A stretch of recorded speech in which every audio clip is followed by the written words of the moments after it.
Shalom keluarga Allah yang diberkati Tuhan. Hari ini kita akan bersama-sama merenungkan kebenaran firman Tuhan yang diambil dari Renungan Harian Living Stone Bethel Area edisi Senin 7 Februari 2022 dengan judul Kuasa Doa dalam Komunitas. Dalam Kisah Para Rasul 12 ayat 5 dikatakan, demikianlah Petrus ditahan di dalam penjara, tetapi jemaat dengan tekun mendoakannya kepada Allah. Doa bila dipanjatkan dengan sungguh-sungguh sangat besar kuasanya.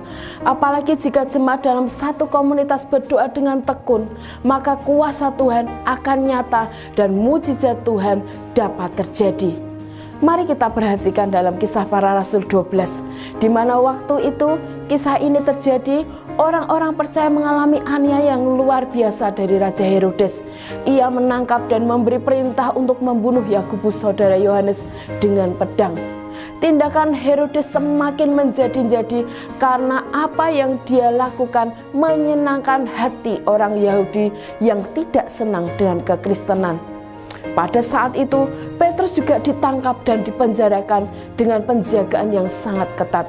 Ia dijaga oleh prajurit dan juga diikat dengan rantai dan belenggu di tangannya supaya Petrus tidak dapat melarikan diri. Herodes berencana untuk menghadapkan Petrus kepada orang banyak setelah Paskah, hari raya roti tidak beragi. Namun ketika Petrus di dalam penjara, jemaat dengan tekun mendoakannya kepada Allah.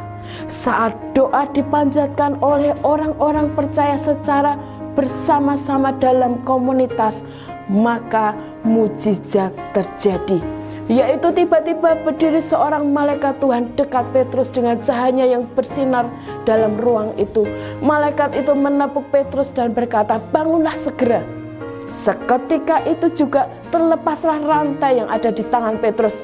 Malaikat itu berkata, ikatlah pinggangmu, kenakanlah sepatumu dan jubahmu, dan ikutlah aku. Dan akhirnya Petrus mengikuti malaikat itu keluar dari penjara hingga mereka sampai ke pintu gerbang besi yang menuju kota. Pintu itu kemudian terbuka dengan sendirinya dan akhirnya Petrus pergi ke rumah Maria ibu Yohanes, di mana di situ banyak orang berkumpul dan berdoa. Belajar dari kisah tersebut, maka mari kita tingkatkan doa kita bersama-sama dalam komunitas sel kita. Karena bila kita berdoa dengan sungguh-sungguh dan tekun, maka kuasa Tuhan akan dinyatakan dan mujizat Tuhan dapat terjadi. Amin buat firman Tuhan. Saudara diberkati atas renungan ini. Jangan lupa like, komen, subscribe, dan bagikan juga ke saudara-saudara yang lain. Tuhan Yesus memberkati.